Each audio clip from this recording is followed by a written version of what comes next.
تبون يعترف أن الجزائر عندها مشكل مع الإمارات وكيزيد يطاوع عليها في خارجة غريبة.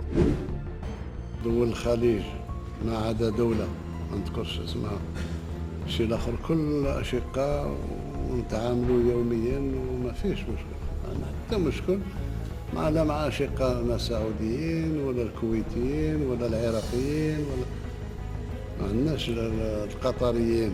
أصبحنا اليوم تعامل مكثف مع بعض، العمانيين نفس الشيء، ما عندناش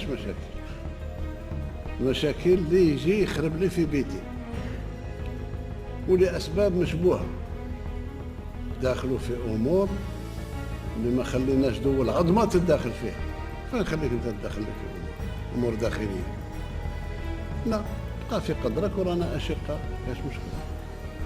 إذن في خرجة جديدة أثارت الجدل داخل وخارج الجزائر. خرج الرئيس الجزائري مجيد تبون تصريحات ناهية دولة الإمارات العربية المتحدة، واعترف فيها بشكل مباشر أن العلاقات بين الجزائر والإمارات ماشي بخير، وقال بالحرف أن الإمارات كتلعب ضد مصالح الجزائر في الساحة العربية والإفريقية. التصريحات المفاجئة جاوا في حوار تلفزيوني وبطريقة فيها توتر واضح، حيت شي رئيس فقد الأعصاب ديالو ما بقى عارف شنو يقول، وبدا كيهاجم الدول العربية الشقيقة كانت دائما كتحافظ على لغة الاحترام والتعاون.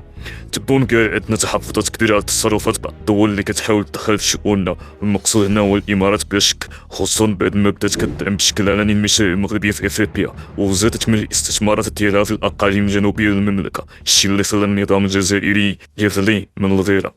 التحليلات السياسية كتقول أن الهجوم ماشي صدفة، بل هو نابع من فشل الجزائر الذريع في محاولتها تعزل المغرب عربيا وإفريقيا، والإمارات اليوم كتدعم الوحدة الترابية للمغرب بلا خوف وبلا حسابات، وفتحت أسطورية في العيون، وهذا الشيء خلى تبون يحس أن الجزائر ولات بلا وزن سياسي في الساحة العربية. بزاف الصحفيين قالوا أن هاد التصريحات ديال تبون هي رسالة غضب موجهة أسر الإمارات والسعودية اللي ما بقاتش طايعة في مصلحة الجزائر، وبداو كيتعاملوا مع المغرب باعتباره القوة الحقيقية في المنطقة المغاربية. والغريب هو أن تبون في التصريح ديالو بدا كيتكلم بطريقة متعجرفة، كأنه باغي يروي أنه هو اللي كيعرف يجي في السياسة، ولكن في الحقيقة ورط برد أكثر وخلى العلاقات مع الإمارات تدخل في مرحلة حرجة.